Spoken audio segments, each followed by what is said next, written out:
রাহমাতুল্লাহি ওয়া বারাকাতুহু। প্রধান অতিথি এবং সভাপতি বক্তব্য রাখবেন।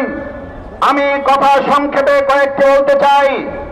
আমার ভাই এবং বন্ধুগণ, দেশ আমরা নতুন করে আরেকবার দ্বিতীয় স্বাধীনতা অর্জন করেছে বলে দেশের মানুষ কিছুটা স্বস্তির সাথে যখন জীবনযাপন শুরু করেছে, তখন আমরা লক্ষ্য করেছি একটা দল নির্বাচন নির্বাচন নির্বাচন জিকির তুলে অন্তর্বর্তীকালীন সরকারকে ব্যর্থ এবং তাদেরকে অস্থিতিশীল করে যেনতন একটা নির্বাচনের পায়তারার অংশ হিসাবে এই অন্যায় অপকর্মগুলো শুরু করেছে।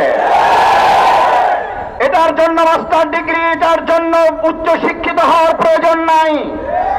আমাদের সাধারণ জনগণের কথা বলতে শুরু করেছে। এটার জন্য আজকে শুনলাম সাংবাদিক সম্মেলন করে তদন্তের কথা বলা হয়েছে। এদেশের মানুষ তদন্ত করার কথা বলে, কিন্তু তাদের কাছে একটা তদন্ত আছে।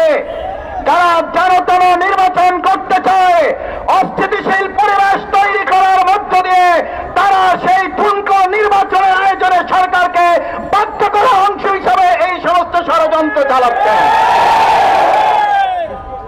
9 তারিখে ঘটনা সংঘটিত হয়েছে। আজকে সাংবাদিক সম্মেলন কেন? আমরা সেই দলের কাছে জানতে চাই। 9 তারিখে আপনার নেতাকর্মী হত্যা হয়েছে, আপনার তো সেদিন সাংবাদিক সম্মেলন করে জনগণের কাছে আপনার ঘটনা উপস্থাপন করার কথা ছিল।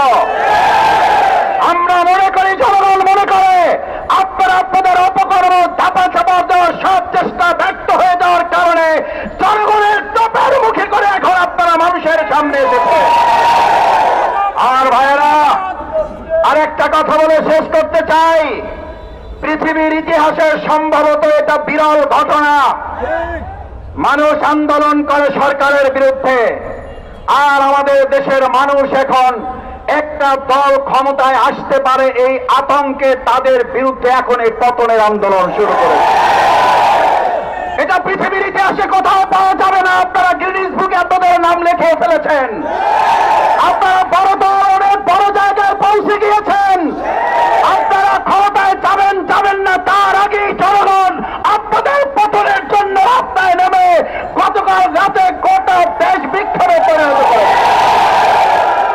আমরা জুলাই আগস্টে যে স্লোগান শুনেছি, গত রাতে বিশ্ববিদ্যালয়, স্কুল, কলেজগুলোতে সেই স্লোগান শুনেছি।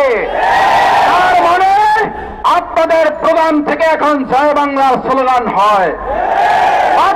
জনগণ আজ আপনাদের বিরুদ্ধে মুখ খুলে ছাত্র জনতা আবার আরেকটা 5ই আগস্টের জন্য প্রস্তুতি গ্রহণ করছে। সতর্ক হয়ে যান, দেশবাসীর কাছে ক্ষমা চান। অন্যায়, অত্যাচার, চাঁদাবাজি, সন্ত্রাস, খুন, ধর্ষণ বন্ধ করুন, না হলে 5ই আগস্টের মুখে আবার আরেকটা দেশত্যাগের ঘটনা ঘটতে অস্বাভাবিক কিছুই হবে না।